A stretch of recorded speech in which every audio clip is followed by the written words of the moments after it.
Misael. A ver, Misael, levanta las manos. Ya, siempre digo yo, ¿no? Siempre la culpa es del más negrito. Y Misael no es. Bueno, ¿en qué estábamos? Ya le dije a Marcelo lo del celular. Ya les dije los de Zoom. Ah, Mariano, perdón. ¿Cómo te dije? Bueno,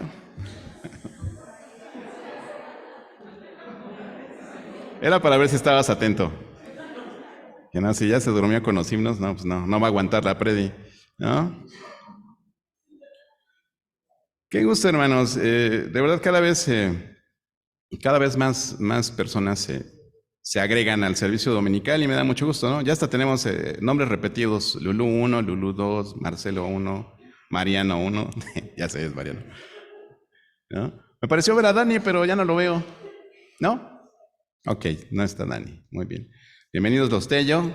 Sí, les iba a hacer que les dieran la bienvenida, pero sí van a sentir así como nuevos y luego no les gusta, ¿no? Pero bueno. Iba a faltar al amor, ¿verdad? Por ahí. Ah. Ya hasta me equivoqué de predicación, ¿qué creen? Si no, voy a empezar con la misma de la semana pasada.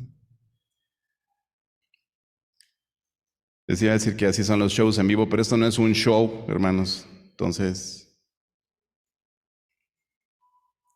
déjenme buscarlo aquí. ¿Se imaginan que haya yo encimado mi archivo del día de hoy? Bueno.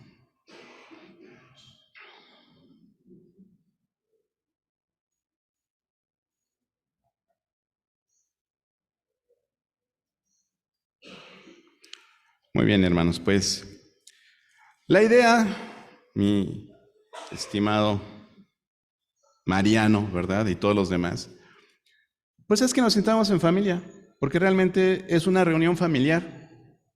¿Amén? Somos la iglesia de Cristo, somos la familia de Dios, somos el pueblo de Dios. Y de eso hemos estado hablando últimamente, de lo que significa ser iglesia. Pero hemos estado hablando del amor, pastor, sí, pero todo eso ha derivado a través de estas predicaciones en que lleguemos al punto en que, sí, existen dos mandamientos principales que el Señor Jesús nos dejó, que son amar a Dios sobre todas las cosas, ¿verdad? Con todo nuestro corazón, nuestra mente, nuestras fuerzas, nuestra alma, y a nuestro prójimo como a nosotros mismos. Dos grandes mandamientos. Y la semana pasada hablábamos de unos prójimos especiales, ¿cierto? Hablábamos de unos prójimos especiales, hablábamos de cómo amar a nuestro prójimo, de que no solamente tenemos necesidades físicas, también tenemos necesidades emocionales y tenemos necesidades espirituales. Y a veces podemos suplir alguna, pero dejamos descobijada a la otra, ¿no? Entonces, por eso era importante hablar del amor y hablar del amor también en cuanto a las personas a las que nosotros debemos este amor.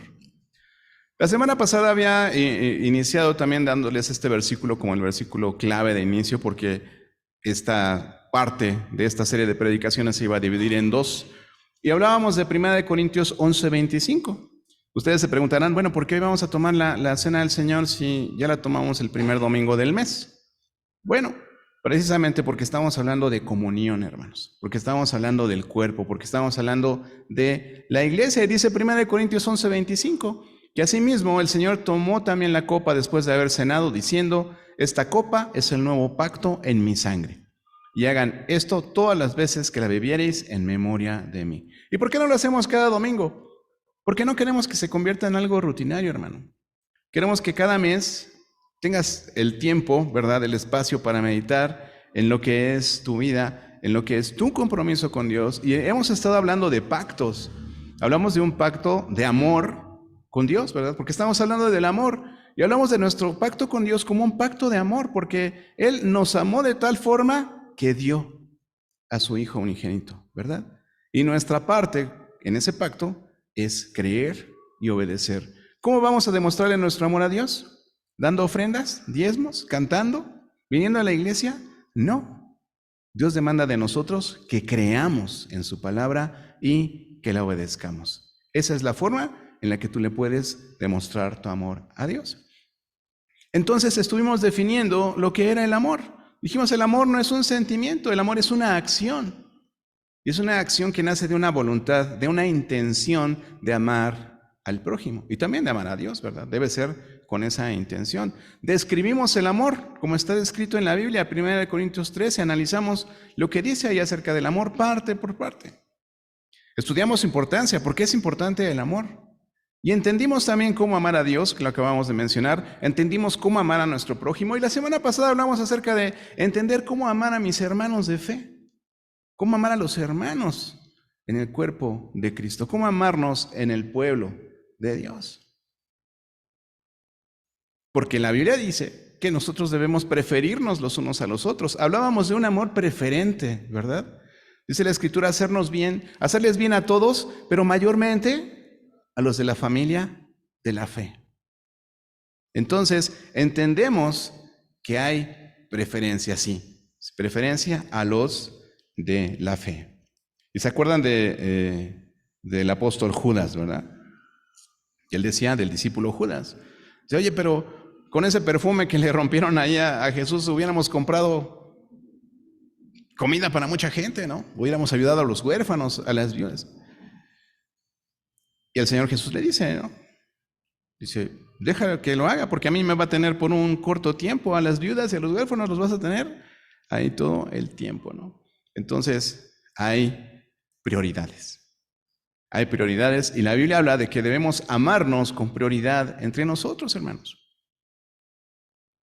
Ok, ya entendimos todo eso respecto del amor. ¿Por qué una predicación más? ¿Cómo terminé la semana pasada diciéndoles que hoy vinieran preparados para qué? Para hacer un convivio. ¿Para qué más? Dije, prepárense para hacer un qué. Estamos hablando de trata con mi Dios, trata con mi prójimo, hacer un pacto con mi iglesia, hermanos. Les dije, vénganse preparados para hacer un pacto con su iglesia.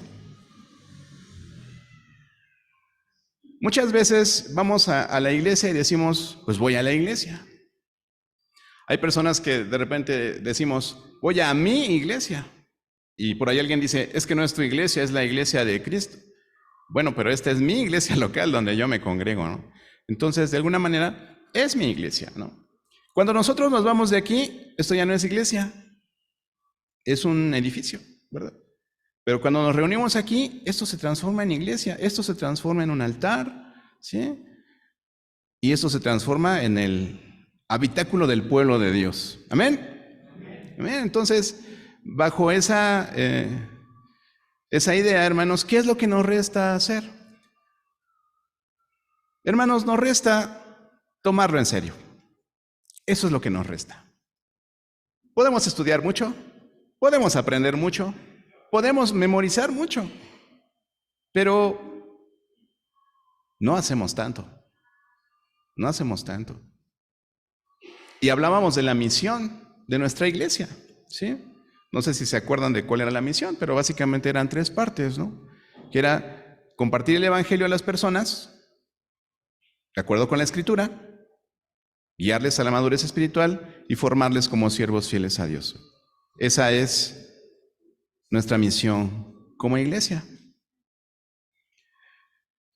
Y decíamos, bueno, si esa es la misión, entonces yo me tengo que comprometer con la misión si yo digo, esta es mi iglesia, ¿no? Sin embargo, puedes venir las veces que quieras y visitarnos. O sea, nosotros no tenemos ningún problema. La puerta siempre está abierta, siempre lo he dicho desde aquí. Somos una iglesia de puertas abiertas. Aquí a nadie se le restringe el acceso. Incluso a aquellos sí, también ellos pueden entrar. Y aquellas que también ellos pueden entrar. Y los que no, también pueden entrar.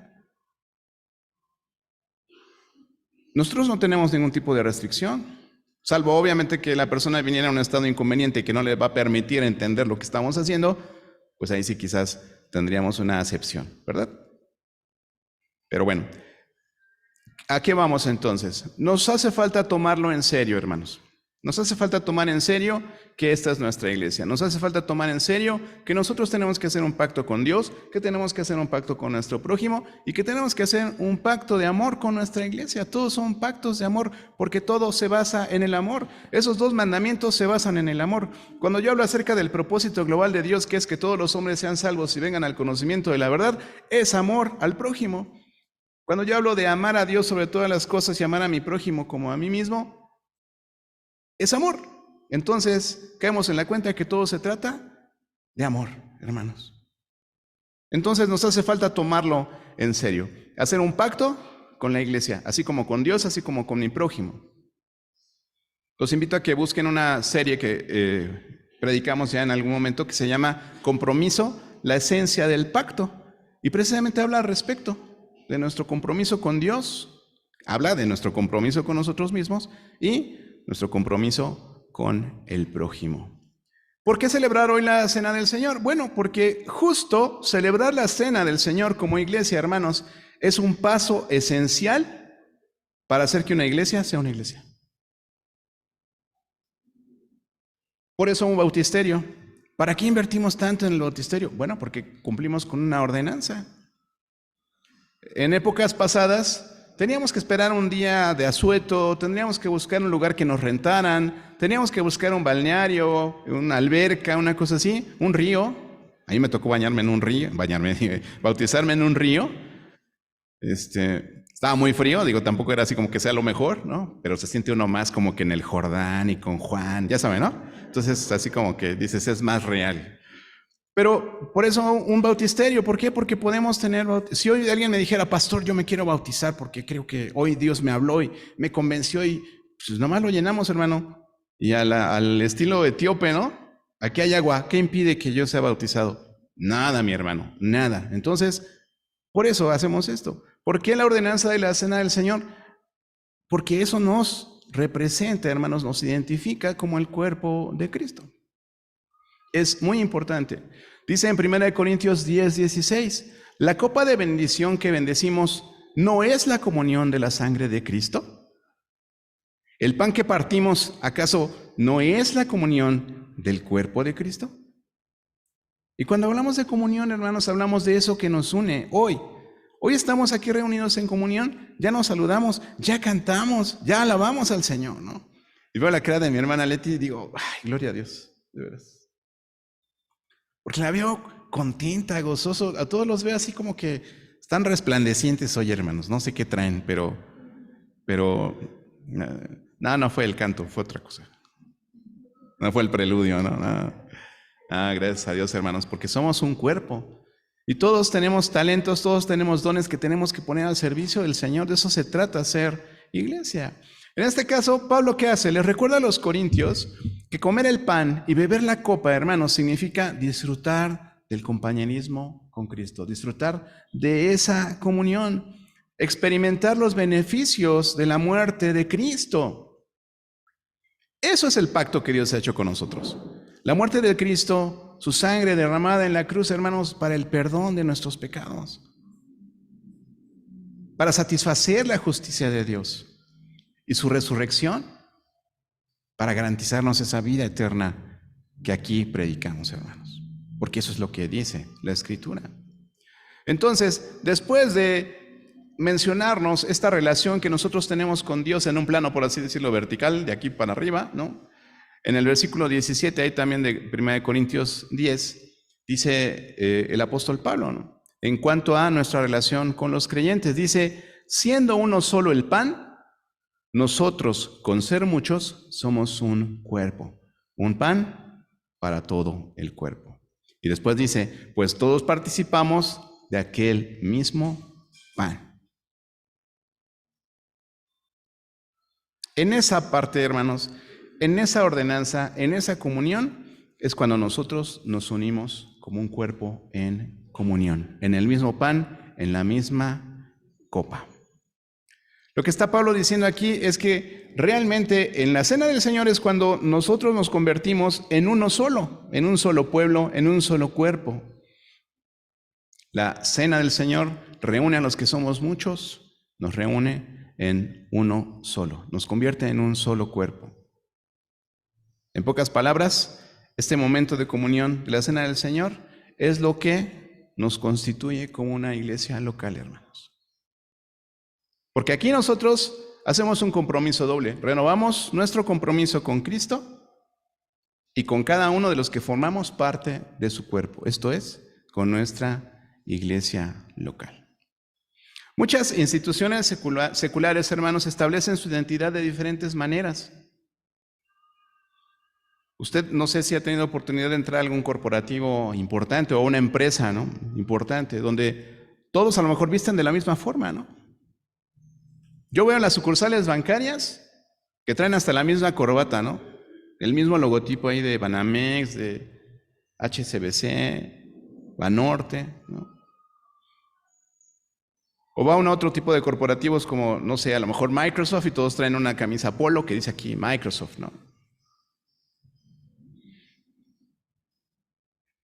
Simplemente digo, para los que acostumbran a usar correo electrónico e intercambian correos electrónicos con personas de empresas, ahí viene su firma y dice Kia Motors, ¿no? O dice ProSoft Soluciones en Informática.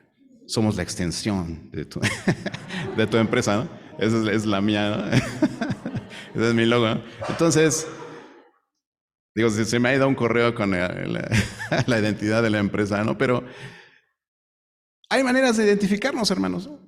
En el mundo secular, ¿qué es lo que identifica a los cristianos? ¿Qué es lo que dice la Biblia? Solamente una persona ha venido a las 7, ya ni sé cuántas predicaciones van del amor, ¿no? Si tuvieran amor los unos con los otros. Que traemos un libro bajo el brazo, no, ya ni eso, ¿no? Lo traen en su celular y ya se olvidó eso de que traían la Biblia bajo el brazo, ¿no? ¿Qué es lo que realmente nos identifica, hermanos?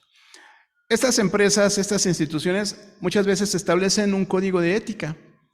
En el colegio donde trabaja mi esposa hay un código de ética. Hay un código de cómo deben comportarse, de cómo deben tratarse. Incluso yo creo que debe venir algo ahí acerca de la forma de vestir, ¿no? También, yo sé que en estas empresas existe una definición de objetivos, de metas, ¿sí?, de misión, de visión, de objetivos. De hecho, también se escriben ciertos enunciados o una serie de enunciados, ¿no?, que se repiten periódicamente y empieza la semana y todos se juntan en círculo y dicen hip, hip, hurra, vamos, ¿no?, a echarle ganas. ¿No los ha visto ahí en bolita en el Sam's Club, en Costco? A los asociados se juntan y dicen, no es como en el restaurante que van a cantarte las mañanitas el día que te traen tu postre, no es así. Se echan ganas, se echan porras, se echan ánimo para cumplir con la misión de la empresa, ¿no? Que vendamos un chorro, sí, ¿no? Y entonces aquí decimos, no, que se convierta la Francisco Villa, amén, ¿no? Entonces, ¿me estoy explicando? ¿Por qué afuera, hermanos, la gente que no conoce a Cristo muchas veces puede tener ese amor por la camiseta y ese sentirse parte de un grupo, ¿no? Afiliarse, decir, yo soy de aquí, ¿no? ¿Cuánta gente decimos, no, es que traes la camiseta superpuesta, ¿no? Con todo respeto de una tía, ¿verdad? Que así estamos hablando de política, estamos hablando del Antiguo Testamento, del Nuevo Testamento. Oye, es que hay un producto que yo vendo que te serviría para eso, ¿no? Es que se me están olvidando las cosas. Mira pues, ¿qué crees? ¿No? ¿Aquí? ¿No? Yo creo que todos tenemos un familiar así, ¿no? Pero bueno, ¿cómo están casados con la marca, ¿no? Con lo que están haciendo, con la camiseta. Entonces, o no falta que por ahí dicen, oye, ¿y tú ya estás facturando en el CFDI 4.0? Yo sé que todo les sonó así medio raro, ¿no? Pero eso es lo que vendemos nosotros, ¿no? ¿Ya te actualizaste tecnológicamente? ¿Ya digitalizaste tu empresa? ¿No? Entonces, hermanos, somos el cuerpo de Cristo. Somos el pueblo de Dios. ¿Traes puesta la camiseta? ¿Cómo te identifican fuera de aquí, no? ¿Cómo te identifican fuera de aquí, no? Como alguien normal, común y corriente, que no hace la diferencia, ¿no? Pues definitivamente, hermanos, es importante que nosotros busquemos una congruencia entre lo que decimos y la forma en la que vivimos. Porque solamente de esa forma vamos a marcar esa diferencia. Solamente así van a decir, oye, yo creo que es de siervo fiel, ¿no? Sí, pues trae la camiseta. Pero ¿ya viste cómo habla? ¿No? ¿Ya viste en dónde anda? ¿Ya viste cómo trata a las personas? ¿Ya viste cómo no se interesa por ciertas cosas? ¿No? Dice en Santiago 1:26, si alguno si alguno se cree religioso entre vosotros y no refrena su lengua, sino que engaña su corazón, la religión del tal es vana. Decimos, pero no hacemos. Y entonces llegamos al punto del día de hoy. Es importante que nosotros hagamos un pacto con nuestra iglesia. Es importante que tú decidas representar a tu iglesia fuera de aquí. Es importante que entiendas los estatutos de tu iglesia. Es importante que conozcas su declaración de fe. Es importante que realmente te involucres con lo que significa ser iglesia. Y es precisamente de lo que vamos a hablar hoy. ¿Qué es un pacto de membresía de una iglesia? ¿Para qué sirve? ¿De dónde se lo sacó ahora el pastor, no? Bueno, la verdad es que la Biblia habla de muchos pactos. Y el día de hoy vamos a hablar de este pacto con nuestra iglesia. Acompáñame a orar para adentrarnos en el tema, ¿sí? Padre Celestial, cuántas gracias te damos, Señor, por el gozo que pones en nuestro corazón al estar aquí reunidos delante de ti. Porque sabemos que tu Espíritu Santo está presente, Señor. Sabemos que tu Espíritu Santo habla a nuestro espíritu y nos confirma que somos tus hijos, Padre. Te alabamos por tu palabra, porque es clara, porque es eficaz, porque es perfecta. Y porque, Señor, a través de ella tú nos transformas. Y por eso estamos aquí el día de hoy, Señor. Podríamos estar haciendo otra cosa, pero decidimos venir a escuchar tu palabra y a tener comunión contigo y con nuestros hermanos. Gracias por esa bendición, gracias por esa libertad que tenemos para hacerlo, gracias por nuestro país tan hermoso, Señor, que nos permite tener estos privilegios que otros no tienen.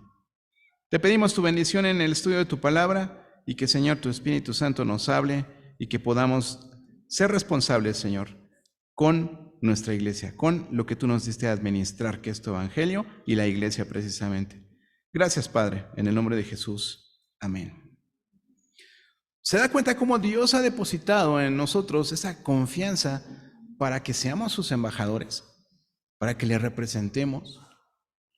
Y nos ha dado esta misión como iglesia, ¿no? Esta misión como iglesia para que seamos un reflejo de Él a los demás y que podamos nosotros cumplir con ese gran propósito de llevar su evangelio, su mensaje de salvación a otras personas. ¿Pero qué es un pacto de membresía de una iglesia local? En primer lugar, lo podemos entender como una promesa, hermanos. Y es una promesa hecha en primer lugar a Dios, en segundo lugar, hecha a nuestra iglesia local, y en tercer lugar, a nosotros mismos, porque es algo que nos compromete a nosotros con ello, ¿sí? En segundo lugar, un pacto de iglesia es un resumen de la manera en la que nosotros acordamos vivir. Hemos hablado acerca de que este libro es nuestro manual de fe y práctica. Es el manual que Dios nos dejó para que nosotros vivamos de una forma agradable a Él y que cumplamos esa voluntad moral de la que hemos estado hablando también. Y es de esa forma como cumplimos sus mandamientos, como obedecemos, como le mostramos nuestro amor a Dios. Y nosotros al estar aquí, nosotros tácitamente, es decir, no de forma explícita, estamos de acuerdo con ello. No me lo imagino usted aquí sentado 4 horas hace 15 días, si no está de acuerdo con lo que estamos haciendo, ¿verdad? Yo me hubiera levantado y me hubiera ido, ¿no?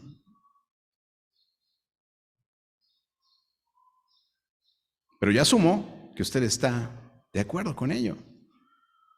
Entonces, un pacto con una iglesia local también es un pacto, ese pacto es una declaración de ética, es una declaración ética. ¿Por qué? ¿De qué nos habla la ética? Precisamente del comportamiento humano. Hablamos muchas veces de, es que no es ético, ¿no? quiere decir que no es aceptado moral o a veces socialmente lo que estamos haciendo o diciendo, ¿no? Pero es que la moral cambia dependiendo de la cultura. La moral de Dios no cambia, hermanos. Por eso estamos de este lado, ¿verdad? Porque Dios es un Dios inmutable, no cambia. Y su verdad permanece para siempre. Y su misericordia también, amén. Entonces, es un pacto también de ética, porque habla de cómo nosotros nos comprometemos con nosotros mismos, con Dios y con la iglesia a vivir de una manera que nos diferencie. Una forma de vivir que nos identifique como esas personas raras, ¿no? Que dices, oye, ¿ya viste que está orando? Es que dice que ora con Dios, ¿no?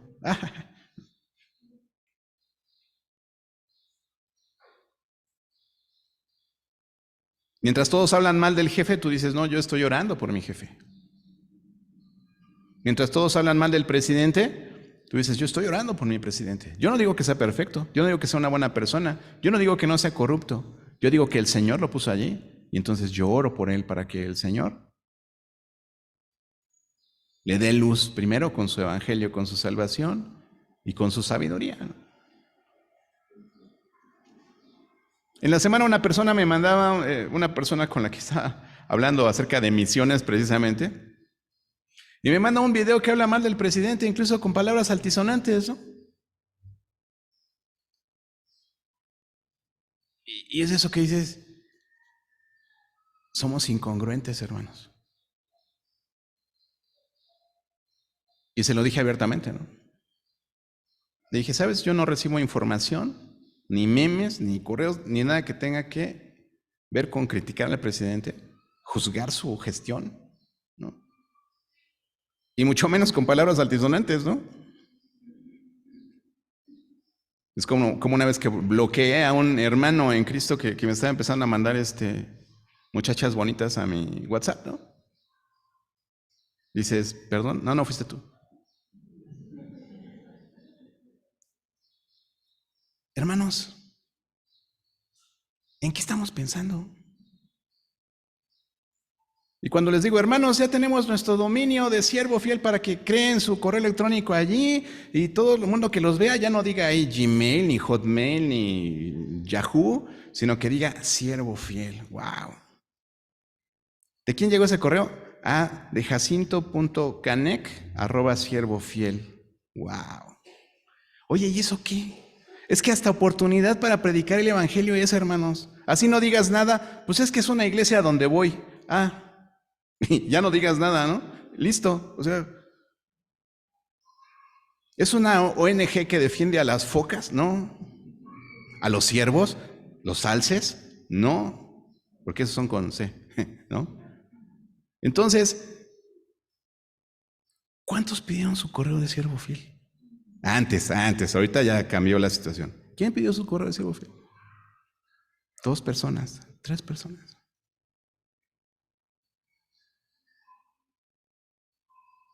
Es probable que no quieras que te identifiquen, olvídate de siervo fiel, ¿no? Como miembro de siervo fiel, que no quieres que te identifiquen como un siervo de Dios.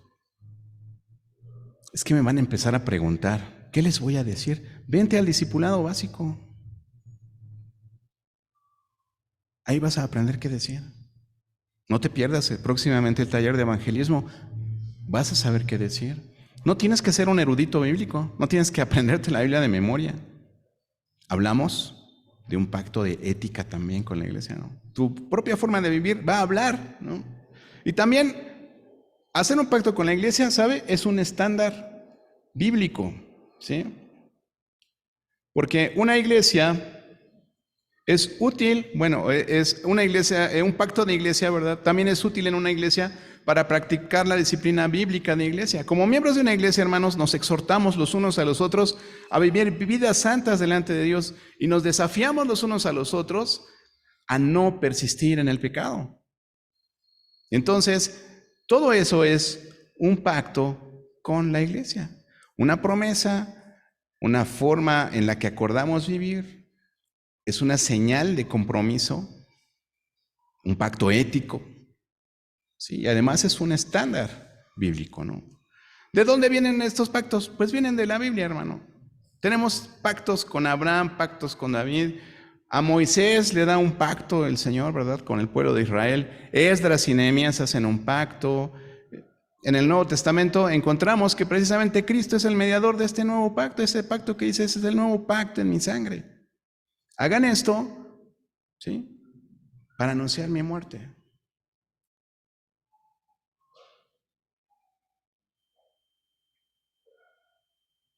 Entonces, eso es de lo que estamos nosotros hablando, hermanos, de tener este pacto con nuestra iglesia. Tienen totalmente fundamento en la Biblia y también viene siendo, hermanos, al igual que el hecho de que nosotros busquemos hacer la voluntad de Dios, también el buscar tener un pacto con la iglesia, o sea, unirnos a una iglesia local, comprometernos con ella, también habla como una respuesta de fe a las verdades que el Evangelio nos ha revelado. El hecho de que tú te hayas unido a Cristo, ¿verdad?, por fe, y ahora lo proclames como tu Salvador, como tu Señor, es una respuesta el que te busques unir a una iglesia, ¿no? Seguimos creyendo, algunas personas, ¿verdad?, que yo puedo ser cristiano fuera de la iglesia. Oye, ¿y dónde te congregas? No, pues hoy fui aquí, dentro de un mes voy a la otra, en 2 meses me voy a otra. Oye, ¿por qué no te congregas en un solo lugar? No, pues es que soy miembro de la Iglesia Universal, ¿no? Y ya lo hemos mencionado, ¿no? Hablar de esto de los unos y los otros, ¿no?, en la iglesia, cómo nos edificamos los unos a los otros, es imposible que lo hagas fuera de una iglesia local. Porque Dios dice que nos dio a todos por lo menos un don con el cual nosotros ministramos a nuestros hermanos en la iglesia. La mayoría de los dones son para ministrar a tus hermanos. La mayoría. Entonces, fuera de la iglesia, pues no lo puedes hacer. Definitivamente debemos hacerlo en la iglesia local. Ya hemos hablado también acerca del tema de la autoridad, de los niveles de autoridad y cómo la autoridad sirve, ¿verdad?, para proteger, para cuidar, para ayudarnos, ¿no? Y nuestra naturaleza rebelde siempre nos lleva a salirnos de la autoridad, ¿no? Y cuando dices, no, pues es que en esa iglesia el pastor es muy autoritario, ¿no? Mejor voy a esta iglesia donde el pastor es más cool, ¿no? No nos regaña, no nos dice nada, al contrario, nos despide con unos cantos bien bonitos y unas bendiciones a todo dar, ¿no? Bueno, yo les he dicho que nunca vamos a hablar aquí, nunca vamos a basar nuestra enseñanza en criticar lo que otros hacen, solo es por poner un ejemplo, ¿no? Por diferentes caracteres, pero la Biblia nos habla, hermanos, de que nosotros debemos tener una autoridad en nuestras vidas. Cuando las personas se desvían, ¿no?, de buscar a Dios en sus vidas, normalmente tiene que ver con la falta de sometimiento a una autoridad. Todos debemos tener una autoridad en nuestras vidas. Cuando son tus padres, son tus padres. Cuando son tus jefes en el trabajo, son tus jefes. Cuando son tus maestros, tus directores, en tu escuela. En la iglesia hay un pastor. Y yo se los he dicho aquí, yo aquí soy el pastor de la iglesia. Pero no necesariamente soy tu pastor. Igual que con el presidente López Obrador, ¿no? Tú puedes decir, no, pues él es el presidente de México, pero yo no lo reconozco como presidente, ¿no?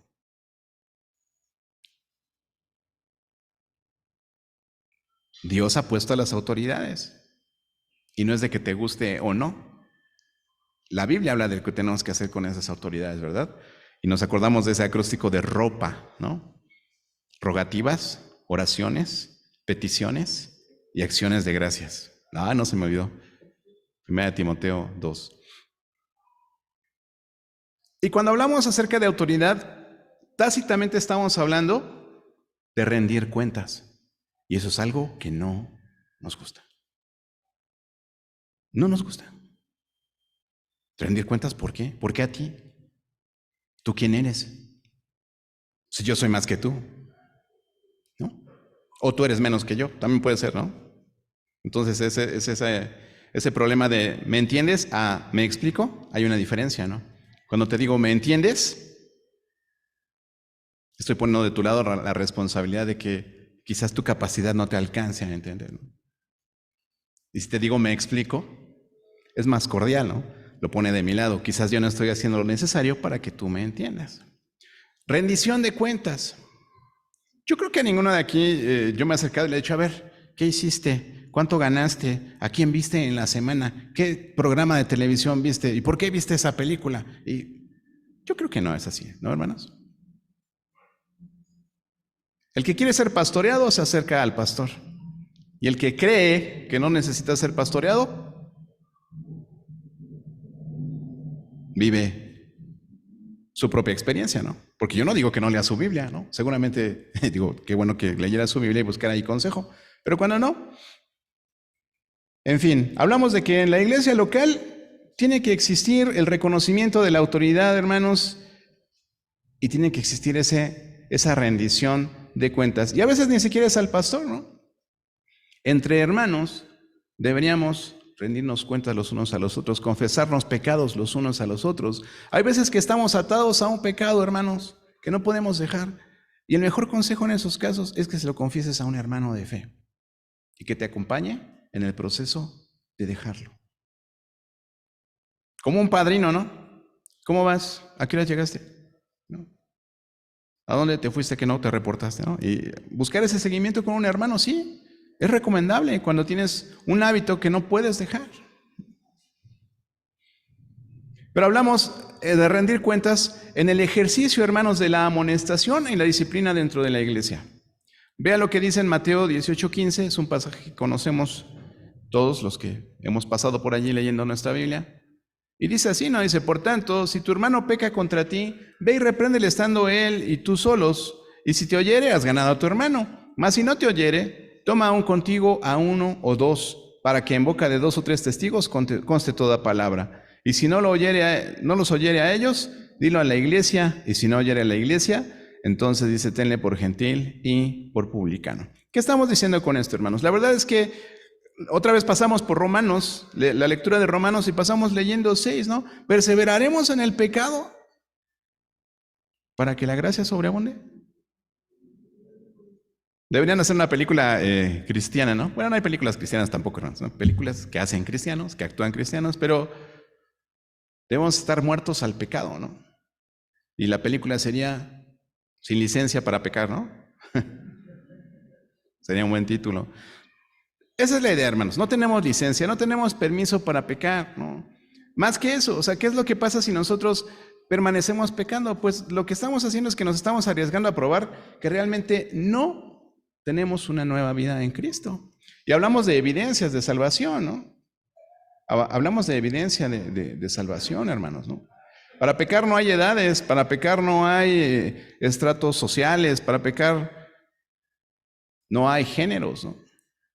Todos pecamos. Y por eso en la iglesia es importante practicar la disciplina, y también es importante que sepamos que no tenemos esa libertad de pecar, ¿no? Por esto estamos llegando al final y decir, bueno, ok, ya sé que tengo que tener un amor preferencial por mis hermanos cristianos, sé que represento a la iglesia fuera de aquí, sé que todo se trata del amor, el amor, ya, puro amor. Ya, pastor, puro amor, ¿no? ¿Qué es lo que debe incluir un pacto de membresía con nuestra iglesia? ¿Qué es lo que debe incluir? Les voy a enunciar varios estatutos, argumentos, como le quieran llamar, ¿no? Que debería tener un pacto de nosotros con nuestra iglesia local. Y al final me gustaría sugerir lo que podría ser un pacto de nosotros, como siervo fiel, hacia nuestra iglesia local. Empezando por aprendernos la misión, ¿verdad? Empezar por aprendernos la misión. ¿Qué podemos incluir en nuestro pacto de iglesia, no? Primero, pues deberíamos entender quiénes son los que podemos hacer este pacto, ¿no? En primer lugar, pues debe ser hecho por cristianos, ¿no? Por creyentes salvos que han reconocido a Cristo como su Señor y Salvador. De preferencia, ese pacto deberían hacerlo cristianos bautizados. ¿Por qué? ¿Por qué, pastor, si el bautismo no es necesario para la salvación? Sí, no lo es. Pero, ¿cómo le demuestras tú tu amor a Dios? Obedeciendo. Y las ordenanzas son eso, órdenes. Y el primer acto de obediencia que un creyente en Cristo debe hacer es bautizarse. Si no te has bautizado, el comercial, ¿no? Próximo 20 de noviembre tendremos bautizos. Anótate, ¿sí? Anótate conmigo, búscame y vemos qué hacemos. ¿Sí? Cristianos bautizados. ¿Por qué? Porque son aquellas personas que empezaron a comprometerse ya con Dios, ¿no? No quiere decir que no lo puedas hacer. Platicamos, ¿verdad? Y lo podemos hacer. Ahora, el pacto con la iglesia también solo puede ser mantenido a través de la ayuda de Dios. O sea, cuando nosotros dependemos totalmente de su gracia para poder cumplir con ese pacto. O sea, no nos vamos a comprometer a cosas que no podemos hacer. Pero en la gracia del Señor las podemos hacer. Amén. Podemos decir, vamos a predicarle a todo Naucalpan, a todo Tlalnepantla y a todo Atizapán. ¿Por qué no? De a poquito en poquito, ¿verdad? Quién sabe cuánto tiempo nos lleve, pero yo estoy seguro que lo podemos hacer. ¿Cuál va a ser nuestro pacto con nuestra iglesia, no? ¿Cuál va a ser nuestro pacto con la iglesia? Entonces, de esa forma es que nosotros podríamos hacer el pacto. ¿Y a qué nos comprometemos al hacer nosotros un pacto con la iglesia? Algo que hemos redundado también aquí constantemente, trabajar y orar por la unidad del Espíritu. Es algo que tenemos que buscar, hermanos, como iglesia, estar unidos en espíritu. No en color de piel, porque ya haríamos grupitos, ¿no? No, quién sabe cuántos grupos tendríamos que hacer aquí, hermanos, porque somos ya un mix de todo, ¿no? ¿Se imaginan cuántos tonos, no? Tendríamos que traer aquí el Pantone, ¿no? Para ver cuál te queda y hacemos los diferentes grupos. Si para hacer grupos en la reunión de oración es complicado, hermanos, imagínense, ¿no? Si lo hacemos por color. Unidad del Espíritu, lo que nos une es el Espíritu, hermanos. En primer lugar, nuestro pacto con nuestra iglesia local debería incluir una cláusula que diga eso, que debemos buscar la unidad. También otro rubro, que debemos ejercer un cuidado especial, o sea, cuidar los unos de los otros, cuidar los unos de los otros y amonestarnos los unos a los otros también, en amor y siempre orando los unos por los otros. Porque de eso se trata el amor, ¿verdad? Decíamos, de cuidar, de amar, de satisfacer las necesidades de otro, viendo primero las mías. Si a mí me da hambre, seguro a mi hermano le da hambre, ¿no? Si a mí me da sed, seguro le da sed. Si yo necesito vestido, seguro necesita vestido. Si yo necesito zapatos, él necesita zapatos. Si yo necesito techo, ¿sí me explico? En la medida que tú busques satisfacer tus propias necesidades, debes buscar satisfacer las necesidades de otros. Algo muy importante, ¿no? El no dejar de congregarse. En eso basamos la predicación de la semana pasada y dijimos, nos fuimos al versículo anterior, ¿verdad? El estimularnos, dice, ¿sí? Considerándonos, dice, unos a otros, para estimularnos al amor y a las buenas obras. Y lo desglosamos bien bonito en todo el tema que hemos estado viendo. Considerarnos, el tenernos en alto amor los unos a los otros, en alto honor, perdón. No dejar de congregarse. No solo nos congregamos para ser bendecidos, hermanos, lo hacemos para que la iglesia de Dios en conjunto glorifique a Dios. Así, conforme aprendemos juntos la Escritura, alabamos a Dios juntos, oramos juntos, servimos juntos, todo esto que hacemos, ¿qué es lo que hace? Hace 15 días dijimos, es una boda. Estamos preparando a la novia de Cristo. O sea, no estamos aquí solamente para suplir nuestras propias necesidades, tampoco solo para escuchar la palabra. O sea, asistir regularmente es vital. ¿Por qué? Porque es el primer paso hacia una rendición de cuentas, que es lo que hablamos antes. El formar parte de este grupo, el formar parte de la identidad de este grupo, reconocer la autoridad de este grupo, ¿no? Ahora, pero si no estás asistiendo regularmente, ¿qué pasa? A lo mejor te mudaste, te cambiaste de casa, te enfermaste, te fuiste a trabajar a otro lado, ¿no? O probablemente solo decidiste asistir a otra iglesia, ¿no? Pero cualquiera de esas cosas que suceda, sería importante que el pastor lo supiera, ¿no? ¿Sabes por qué? Porque la no asistencia a la iglesia es o una entrada al pecado, porque estás dejando de tener contacto con la palabra de Dios, o un reflejo de pecado. Y entonces, es como lo decía el Señor Jesús, ¿no? La luz vino a ellos, llamaron más las tinieblas que la luz. ¿Por qué? Porque sus obras eran malas. Cuando una persona no quiere venir al Evangelio no es porque deteste a Cristo o porque no quiera conocerle, muchas veces es porque Cristo reprueba su forma de vivir. ¿Por qué la gente detesta la Biblia? Porque está llena de reglas y de mandamientos y de cosas que ya ni tienen que ver con la edad moderna, pastor. ¿No? Bueno, entonces, ¿cómo evitamos esto, no? Congregándonos regularmente, estudiando la Biblia regularmente, teniendo contacto con ella, ¿no? ¿Qué más debería contener nuestro pacto con la iglesia?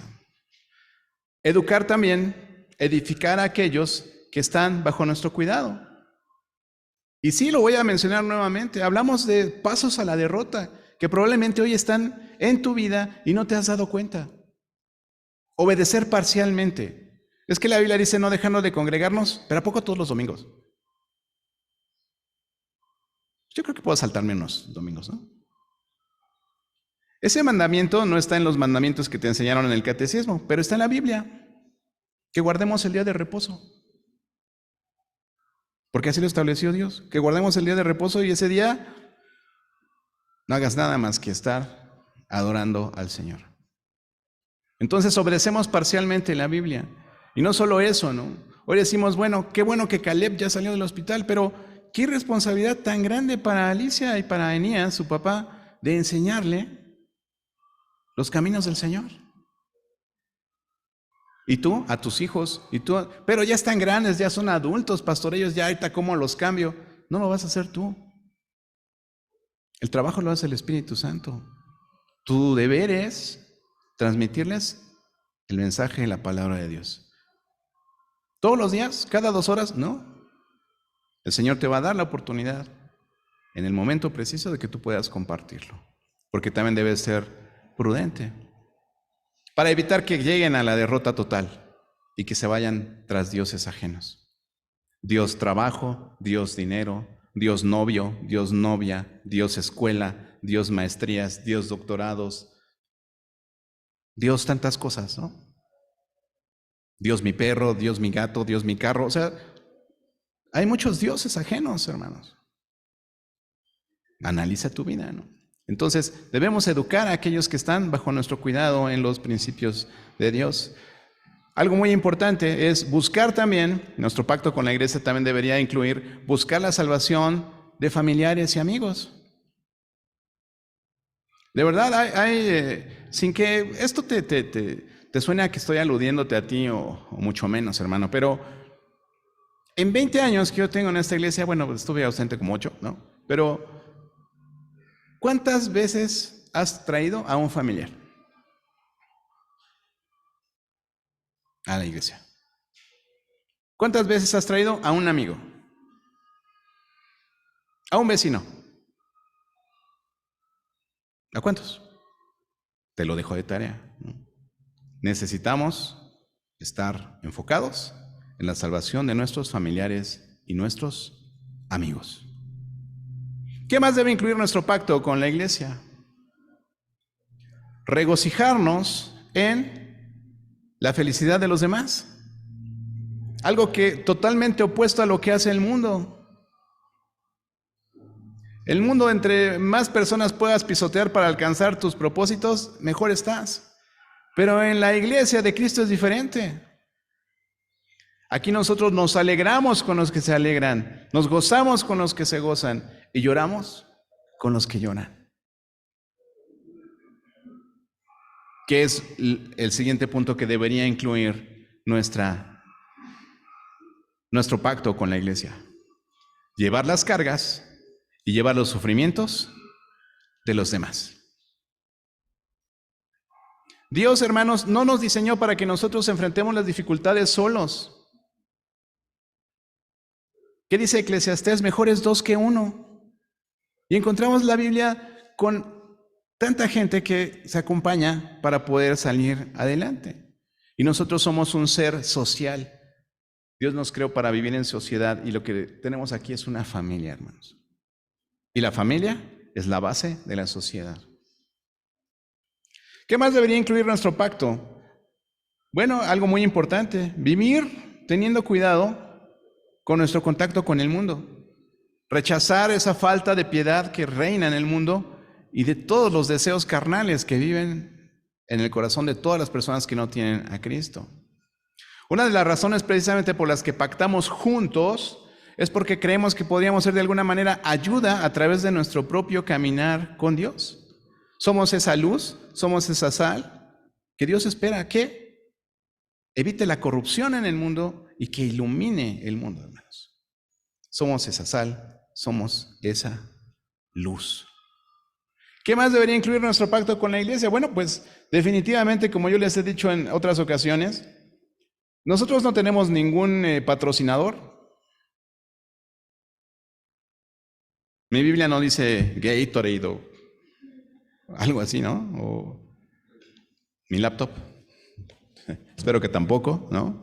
Si no, ya estoy haciendo publicidad aquí a la marca, ¿no? Nuestra iglesia, hermanos, se autosustenta. O sea, ustedes la sustentan. Se autogobierna, yo la gobierno. Aquí la membresía establece a sus pastores, a sus diáconos, a sus líderes, ¿no? Y se autopropaga. Nosotros predicamos el Evangelio para que el Señor agregue a su iglesia a los que han de ser salvos. ¿Amén? Eso dice el siguiente enunciado. Evangeliza. ¿Se acuerdan que aquí siempre le hacemos como Disney, no? Bueno, no con las últimas películas, ¿no? Pero siempre dejamos ver así como que un atisbo, una pequeña muestra de lo que sigue en las series de predicaciones. Acuérdense de esto. Nosotros evangelizamos. Y entonces eso debería incluir nuestro pacto con la iglesia. Evangelizamos, sí, preocuparnos por la salvación del vecino, del pariente, del amigo. Entonces nosotros evangelizamos. Y por último, ¿qué sucede cuando nosotros nos movemos de ciudad o nos movemos de colonia porque nos cambiamos de trabajo, porque ya nos queda lejos, etcétera? Y decimos, pues es que ahora ya me fui a vivir a Lomas Lindas y ya me queda lejos la iglesia, ¿no? Bueno, ok.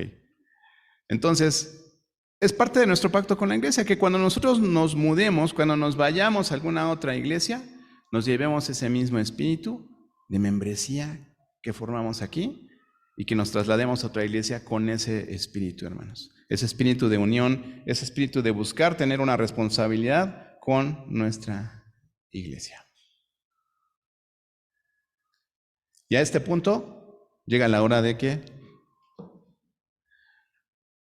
nos reunamos todos otra vez juntos como al inicio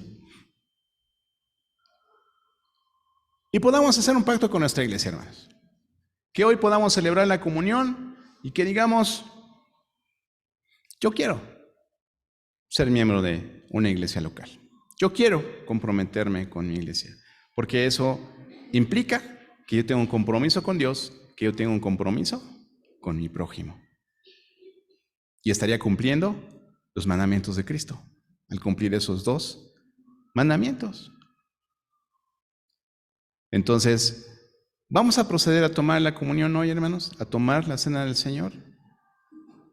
Y vamos a anunciar un pacto que es perfectible, un pacto al que usted puede decir, oye, pastor, y si incluyéramos en el pacto, es su pacto, hermano, es su iglesia local. Entonces, vamos a tratar de enunciar un pacto para nosotros como iglesia, y con eso terminaríamos nuestra serie del amor. ¿Cómo? Comprometiéndonos en amor con Dios, con nuestro prójimo afuera, con nuestro prójimo adentro y con nosotros mismos, porque es importante que nosotros seamos intencionales y que nosotros mismos tengamos esa voluntad de cumplir nuestros pactos, de ser personas de honor, de ser personas íntegras, que eso obviamente le daría gloria a Dios a través de ello. Vamos a entonar un himno mientras se unen a nosotros el resto de nuestros hermanos.